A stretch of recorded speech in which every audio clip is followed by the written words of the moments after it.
It is a digital way. Chettinad Snacks Online brings the heritage to your doorstep. We connect tiny dots of Chettinad kitchen. Chettinad Snacks Online, the ultimate gateway of heritage-rich homemade products.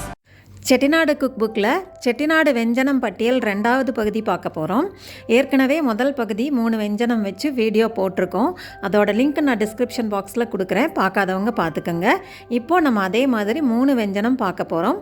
முதலாக நம்ம பழக்காய் பெரட்டல், mixed vegetable பெரட்டல், வெண்டைக்காய் பச்சடி, அப்புறம் பலாக்காய் பொடிமாஸ் பார்க்க போகிறோம்.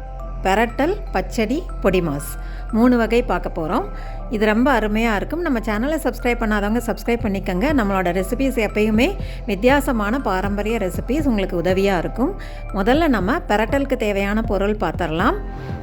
அதுக்கு நான் beans, பட்டாணி, carrot, cauliflower, உருளைக்கிழங்கு எடுத்திருக்கேன். பொதுவாக இந்த காய்கறிகள் வச்சு பெரட்டல் பண்ணுறது உண்டு. எந்த காய் நம்ம வீட்டில் இருக்கோ கொஞ்சம் எல்லா காயும் சேர்த்து இந்த பெரட்டல் ரெசிபி ஃபாலோ பண்ணி பண்ணலாம், அட்டகாசமாக இருக்கும். இப்போ நான் பீன்ஸ், கேரட், உருளைக்கிழங்கு, பட்டாணி வச்சு செய்ய போகிறேன். இதை நம்ம பீன்ஸை வந்து ஒரு இன்ச்சு சைஸுக்கு கட் பண்ணிக்கலாம். அதே மாதிரி கேரட்டையும் கட் பண்ணிக்கணும். தக்காளி, வெங்காயம், உருளைக்கிழங்கு எடுத்திருக்கேன். பட்டாணி உரித்து வச்சுருக்கேன். இந்த மாதிரி பீன்ஸை வந்து ஒரு இன்ச்சுக்கு கட் பண்ணிக்கோங்க. எல்லா காயும் ஒரே மாதிரி கட் பண்ணிங்கன்னா உங்களுக்கு பெரட்டல் நல்லா ஒரே மாதிரி நல்லாயிருக்கும் சர்வ் பண்ணுறதுக்கு. கேரட்டும் 1 இன்ச்சு கட் பண்ணிவிட்டு பட்டாணி உரித்து வச்சுருக்கேன். காலிஃப்ளவரை உப்பு போட்டு வெந்நீர் ஊற்றி வச்சுருக்கேன். இந்த மாதிரி பிளான்ச் பண்ணுறதுக்காக ஊற்றி வச்சுருக்கேன். உருளைக்கிழங்கு க்யூப் கட் பண்ணி வச்சுக்கோங்க. ஒரு உருளைக்கிழங்கு எடுத்து கட் பண்ணி வச்சுருக்கேன். இந்த மாதிரி எல்லாம் ரெடியாக வச்சுட்டு நம்ம இது பெரட்டல் எப்படி பண்ணுறதுன்னு பார்த்துடலாம். இதுக்கு ஒரு பேனில் ஒரு 2 டேபிள் ஸ்பூன் அளவுக்கு எண்ணெய் சேர்த்துடலாம். 2 டேபிள் ஸ்பூன் சேர்த்துருங்க. எண்ணெய் நல்லா காயட்டும். காஞ்சதும் சோம்பு, சீரகம் சேர்த்துருக்கேன். உளுந்தம்பருப்பு, சோம்பு, சீரகம், உளுந்தம்பருப்பு சேர்த்து நல்லா பொரிய விடுங்க. பட்டை கிராம்பு பிடிக்கும்னா பட்டை கிராம்பு போட்டுக்கலாம். நான் இங்கே பட்டை கிராம்பு சேர்க்கலை. கரம் மசாலா கொஞ்சோண்டு சேர்க்க போகிறேன், அதனால் பட்டை கிராம்பு சேர்க்கலை நான். இந்த மாதிரி சோம்பு, சீரகம் பொரிஞ்ச உடனே இஞ்சி பூண்டு விழுது 1 டீஸ்பூன் சேர்த்துருக்கேங்க. கூட கருவேப்பிலையும் சேர்த்து இஞ்சி பூண்டு நல்லா அந்த ரா ஸ்மெல் போகிற வரைக்கும் வதக்கி விட்டுருங்க. கொஞ்சம் வதங்கினதும் வெங்காயம் சேர்க்கலாம். வெங்காயம், பூண்டு கட் பண்ணி வச்சுருக்கோம்ல, அதை சேர்த்துடலாம். வெங்காயம், பூண்டு, கருவேப்பிலை சேர்த்துட்டு நல்லா வதக்கி விடுங்க. வதங்கி அது நல்லா அந்த வெங்காயம் லைட்டாக அந்த ஸ்மெல் வர ஆரம்பிக்கும் போது உருளைக்கிழங்கு சேர்த்துடலாம். கொஞ்சம் வதங்கினா போதும், ரொம்ப வதங்கணுங்கிற அவசியம் இல்லை. கொஞ்சம் லைட்டாக வதங்கி வரட்டும். உருளைக்கிழங்கு சேர்த்து அதையும் வதக்கிக்கலாம். நம்மக்கிட்ட என்ன காய் இருக்கோ அந்த காயில் செய்யலாம். பொதுவாக இந்த காய்கறிகள் வச்சு காய்கறி பெரட்டல் பண்ணுறது உண்டு, அதனால் நான் காமன் வெஜிடபிள்ஸ் எடுத்திருக்கேன். இப்போ மிச்ச காய் கேரட்டு, பீன்ஸு, தக்காளி அதையும் உள்ளே சேர்த்து வதக்கி விடலாம். இந்த எண்ணெயில் கொஞ்சம் நல்லா ரோஸ்ட் ஆகிற மாதிரி வதங்கிடுச்சுன்னா நல்லாயிருக்கும். காலிஃப்ளவரும் உள்ளே சேர்த்து வதக்கிடலாம்.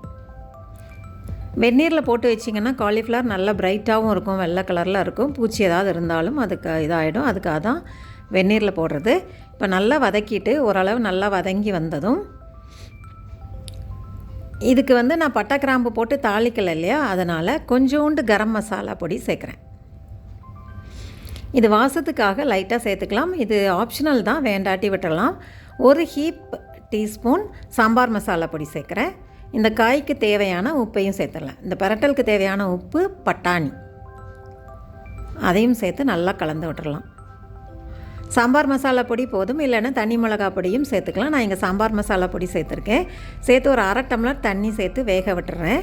அதுக்கிடையில் வேகட்டும். நம்ம வந்து ஒரு சின்ன அரைக்க வேண்டிய விஷயங்கள் பார்த்துடலாம். இதுக்கு ஒரு 2 டேபிள் ஸ்பூன் தேங்காய் எடுத்துக்கோங்க. 2 டேபிள் ஸ்பூன் அளவுக்கு தேங்காய், நான் கட் பண்ண தேங்காய் எடுத்திருக்கேன். சீரகம், பாதி தக்காளி. தேங்காய், சீரகம், தக்காளி. அந்த காய் வேகட்டும். வேகிறதுக்குள்ளே நம்ம இதை ரெடி பண்ணி அரைச்சி எடுத்துகிட்டு வந்துடலாம். 3 ஐட்டம் தாங்க, தேங்காய், சீரகம், தக்காளி. இது ஆப்ஷனல், ஆனால் இது சேர்த்தா தான் இந்த பெரட்டல் நல்லாயிருக்கும். அதனால் அதை அரைச்சி எடுத்து அதையும் உள்ளே சேர்த்துறேன். காய் வெந்துட்டுருக்க காயில் தேங்காய், சீரகம், தக்காளி அரைச்சிட்டு உள்ளே சேர்த்து அதையும் நல்லா வேக விடுங்க. மூடி வச்சு வேகட்டும். இப்போ எல்லாமே இதுக்கு சேர்க்க வேண்டிய பொருளெல்லாம் சேர்த்தாச்சு. மூடி வச்சிடுறேன். இது கொஞ்சம் ஒரு 5 நிமிஷத்தில் வெந்துடும். நல்லா சாஃப்டாக வெந்துடும். அட்டகாசமாக வெந்துருச்சு பாருங்கள். இந்த மாதிரி அந்த தேங்காய் சேர்த்து அரைச்சி விட்ட கலவை சேர்ந்து நல்லா பிரட்டல் ரெடி ஆகிடுச்சு. நல்லா சுருண்டு வந்துடணும், காய் ஒத்தொத்தையாக வரணும், சாஃப்டாகவும் குக் ஆகணும். ஒரு 3-4 நிமிஷத்தில் ரெடி ஆகிடும். ரெடி ஆனோன்னா சர்விங் பவுலுக்கு மாற்றிடலாம். பிரமாதமாக ரெடி ஆகிடுச்சு. காயெல்லாம் நல்லா குக் ஆகிடுச்சு. அந்த மைல்டாக கரம் மசாலா ஸ்மெல்லும் அந்த சாம்பார் பொடியோட ஸ்மெல்லும் அட்டகாசமாக இருக்குது. சாம்பார் பொடி செட்டிநாடு ஸ்நாக்ஸ் ஆன்லைனில் கிடைக்கும், நீங்கள் அங்கேயும் வாங்கிக்கலாம். அருமையாக இருக்கும். அருமையான பலகாய் பிரட்டல் ரெடி ஆகிடுச்சு. இது ரசம் சாதம், சாம்பார் சாதம், தயிர் சாதம் இதுக்கெல்லாம் அட்டகாசமாக மேட்ச் ஆகும். செஞ்சு பாருங்கள். இது ரொம்ப ஈஸி. வெஜிடபிள் மசாலா நம்ம அரைச்சி விட்டு செய்கிறதில்ல, இந்த ரெசிப்பியில் நம்ம அரைச்சி விட்டு செஞ்சுருக்கோம். ரொம்ப மணமாகவும் சுவையாகவும் இருக்கும்.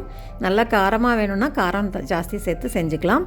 அடுத்ததாக நம்ம பலாக்காய் பொடி மாஸ் பார்க்க போகிறோம். இது பலாக்காயை வச்சு செய்ய போகிறோம். ரா ஜாக் ஃப்ரூட், பலாப்பழத்தினுடைய பிஞ்சு வகை தான் பலாக்காய். அதை வச்சு நம்ம பொடி மாஸ் பண்ண போகிறோம். இது ஏற்கனவே பலாக்காய் எப்படி கட் பண்ணுறது அப்படிங்கிறது நான் உங்களுக்கு சொல்லியிருக்கேன் ஒரு வீடியோவில். அந்த லிங்கையும் நான் கொடுக்குறேன், எப்படி கட் பண்ணுறதுங்கிற லிங்க்கை கொடுக்குறேன், பார்த்துக்குங்க. இந்த பலாக்காய் வந்து சின்ன சின்னதாக கட் பண்ணி மோர் கலந்த தண்ணியில் சேர்த்துருங்க. அப்போது கலர் மாறாமல் இருக்கும். நான் சின்ன சின்னதாக கட் பண்ணி மோர் கலந்த தண்ணியில் சேர்த்துட்டேன். குக்கரில் 1 டம்ளர் தண்ணி விட்டு அதுக்கு இந்த காய்க்கு தேவையான உப்பு, மஞ்சப்பொடி சேர்த்துட்டு கட் பண்ண காய் சின்ன சின்னதாக கட் பண்ணியிருக்கேன். பொடி மாஸ்க்கு குட்டி குட்டியாக கட் பண்ணணும். குட்டி குட்டியாக கட் பண்ணி அதையும் விட்டு ஒரு விசில் வேக விட்டிங்கன்னா போதும், நல்லா வெந்துடும். 1 or 2 உங்கள் குக்கரை பொறுத்து அது. ஒரு விசில் வேக வச்சு எடுத்திருக்கேன். நல்லா சாஃப்டாக குக் ஆகிருக்கு பாருங்கள். ரொம்ப சாஃப்டாக குக் ஆகிடுச்சு.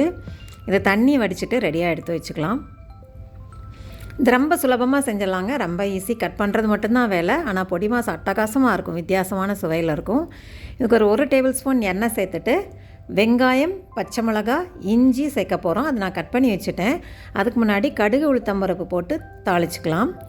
கடுகு நல்லா பொரியட்டும். கடுகும் உளுந்தம்பருப்பும் நல்லா பொரிஞ்ச உடனே நம்ம கட் பண்ணி வச்சுருக்க வெங்காயம், ஒரு பெரிய வெங்காயம், 2 பச்சை மிளகாய், இஞ்சி கட் பண்ணி வச்சுருக்கேன், கருவேப்பிலை சேர்த்துட்டு வெங்காயம், பச்சை மிளகா, இஞ்சியை உள்ளே சேர்த்துடலாம். வெங்காயம், பச்சை மிளகா மட்டும் இப்போ சேர்த்துருக்கேன். இஞ்சி துருவி சேர்த்துக்கலாம். இது ஓரளவு வதங்கி வந்ததுக்கப்புறம் ஒரு 2 இன்ச்சு இஞ்சி எடுத்து தோல் சீவிட்டு அதை நல்லா துருவி விட்டுருங்க. 2 இன்ச்சு எடுத்து தோல் சீவி வச்சுருக்கேன். இது ஒரு ஸ்க்ராப்பர் வச்சுட்டு நல்லா ஸ்க்ராப் பண்ணி விட்டுருங்க. அப்போ சேர்ந்தாப்பில் இருக்கும். தட்டி போட்டாவோ கட் பண்ணி போட்டாவோ அது உங்களுக்கு சரியாக குக் ஆகலைன்னா கடிச்சா காரமாக இருக்கும். அதனால் இப்படி துருவி போட்டுட்டிங்கன்னா நல்லா சாப்பிட்ருவாங்க, எடுத்து தூர போட மாட்டாங்க. அதனால் துருவி போட்டுருங்க. பலாக்காய்க்கு இஞ்சி சேர்த்திங்கன்னா வாய்வு கம்மியாகும். இஞ்சி கண்டிப்பாக சேர்த்துக்கங்க. வெங்காயம், பச்சை மிளகாய், இஞ்சி இது நல்லா வதங்கி வந்த உடனே நம்ம வேக வச்சு எடுத்து வச்சுருக்கோம்ல அந்த பலாக்காயை உள்ளே சேர்த்துடலாம். இதில் உப்பு, மஞ்சப்பொடி எல்லாம் ஏற்கனவே போட்டாச்சு. இப்போ ஒன்றும் சேர்க்க வேண்டியதில்லை. இதையும் போட்டு ஒரு 5 நிமிஷம் கண்டிப்பாக இது நல்லா ரோஸ்ட் ஆகிற அளவுக்கு அந்த பலாக்காய், வெங்காயம், பச்சை மிளகாய், இஞ்சி இதெல்லாம் ஒன்றா சேர்ந்து மீடியம் ஃப்ளேமில் ரோஸ்ட் ஆகிற அளவுக்கு குக் பண்ணணும். குக் ஆனதுக்கப்புறம் ஒரு கைப்பிடி தேங்காய் துருவலை மேலே போட்டுடலாம். அதையும் ஒரு 2 நிமிஷம் வதக்கி விடுங்க. இதெல்லாம் நல்லா சேர்ந்து மிதமான தீயில் ரோஸ்ட் ஆகணும். அப்போ தான் இந்த பொடி மாஸ் வந்து ரொம்ப டேஸ்ட்டாக இருக்கும். இந்த ஒரு 2 நிமிஷம் வதக்கி விட்டுட்டு மேலே மிளகு ஜீரக பொடி தூவிக்கலாம். மிளகு ஜீரகம் போட்டோன்னா நல்லா வாசமாக இருக்கும். வாயுத்தன்மைக்கும் நல்லது, ஜீரண சக்திக்கும் நல்லது. அதனால் இஞ்சி, மிளகு, சீரகம் சேர்த்துக்கலாம் இந்த பொடி மாஸில். அதுதான் டேஸ்ட் அட்டகாசமாக இருக்கும். சேர்த்துட்டு நல்லா கலந்து விடணும். மிளகு ஜீரகம் நல்லா வாசமாக இருக்கும். அதனால் அடிஷ்னலாக எனக்கு கொஞ்சம் பெப்பர் வேணுங்கிறனால அதையும் சேர்த்துருக்கேன். ரெடி ஆகிடுச்சுங்க. அட்டகாசமாக ரெடி ஆகிடுச்சு. இதுவுமே உங்களுக்கு ரசம் சாதம், சாம்பார் சாதத்துக்கு ரொம்ப மேட்சிங்காக இருக்கும். அடுத்தது நம்ம வெண்டைக்காய் பச்சடி பார்க்க போகிறோம். வெண்டைக்காய் பச்சடிக்கு ஒரு 200 கிராம் வெண்டைக்காய் எடுத்து கழுவிட்டு இந்த மாதிரி 1/4 இன்ச்சுக்கு கொஞ்சம் கம்மியாக இருக்க மாதிரி, ரொம்ப நைஸாகவும் இருக்கக்கூடாது, ரொம்ப பெருசாகவும் இருக்கக்கூடாது, 1/4 இன்ச்சு அதை விட கொஞ்சம் சின்னதாக இருக்க மாதிரி சின்ன சின்னதாக கட் பண்ணி எடுத்திருக்கேன். வெங்காயம் 1, பச்சை மிளகா ஒரு 5-6 பச்சை மிளகா, தக்காளி அது கட் பண்ணி வச்சுருக்கேன். 4 டேபிள் ஸ்பூன் 200 கிராம் வெண்டைக்காய்க்கு 4 டேபிள் ஸ்பூன் வேக வச்ச துவரம்பருப்பு எடுத்திருக்கேன். இப்போ ஒரு சாஸ்பேன் சூடு பண்ணிவிட்டு ஒரு 1 டேபிள் ஸ்பூன் எண்ணெய் சேர்த்துருங்க. காஞ்ச உடனே கடுகு சேர்த்து பொரிய விடுங்க. கடுகு, உளுத்தம்பருப்பு நல்லா பொரியட்டும். கடுகு நல்லா பொரியணும். பொரிஞ்ச உடனே கருவேப்பிலை சேர்த்துட்டு வெங்காயம் சேர்த்துடலாம். பச்சை மிளகாய் இப்போ சேர்க்க வேண்டாம், வெங்காயம் மட்டும் சேர்த்துட்டு வெண்டைக்காய் கட் பண்ணி வச்சுருக்க வெண்டைக்காயும் சேர்த்து நல்லா வதக்கணும். இந்த வெண்டைக்காய் பச்சடிக்கு முக்கியமாக கவனிக்க வேண்டியது அந்த வெண்டைக்காய் எப்படி வதக்குறோம் அப்படிங்கிறது. வெண்டைக்காயில் வழுவழுப்பு தன்மை நல்லா குறையிற வரைக்கும் வதக்கிட்டிங்கன்னா பச்சடி அட்டகாசமாக இருக்கும். இந்த வழுவழுப்பு தன்மை இருந்ததுன்னா சிலருக்கெல்லாம் பிடிக்காது. அதனால் நல்லா மிதமான தீயில் வதக்கி கொடுங்க. இந்த வதக்கிறதுலே பாதி வெந்துடும், அந்த அளவுக்கு நம்ம வதக்கணும். அந்த வழுவழுப்பு தன்மை அதிகமாக இருக்க வெண்டைக்காயாக இருந்தால் ஒரே 1 டீஸ்பூன் அளவுக்கு மோர் சேர்த்து விடுங்க. 1 டீஸ்பூன் இப்போ நான் சேர்த்து காமிக்கிறேன் உங்களுக்கு. அந்த பிசுபிசுப்பு தன்மை இல்லாமல் அந்த வழுவழுப்பு தன்மை எல்லாமே ஈஸியாக முறிஞ்சிடும். அது ஒரு மாதிரி முறிஞ்ச மாதிரி வந்துடும். மோர் சேர்த்திங்கன்னா முறிஞ்சிட்டு அது வதங்கிடும், காய் நல்லா வதங்கிடும். அந்த நூல் நூலாக வரல பார்த்திங்களா, இப்போ ஒத்த ஒத்தையாக விழுது. இல்லைனா அப்படி நூல் நூலாக விழும்ல, இது நல்லா உதிராக விழும்.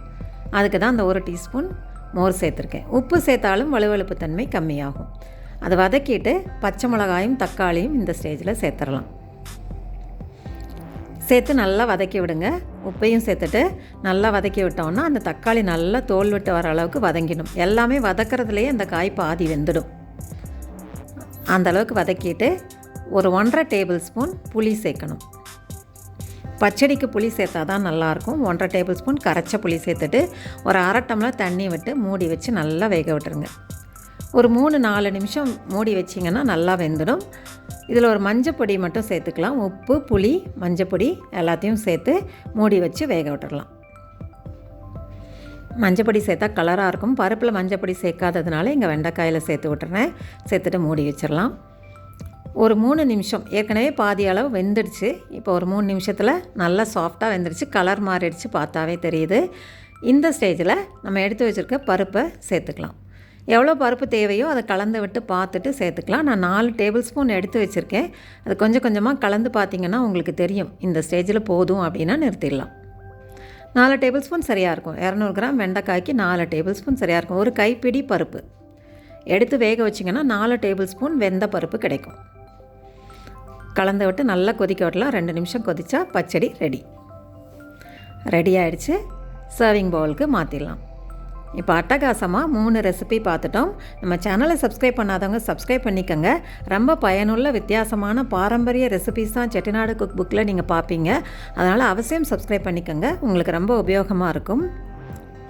சுவையை ரசிக்கலாம் வாங்க. தேங்க்ஸ் ஃபார் வாட்சிங்.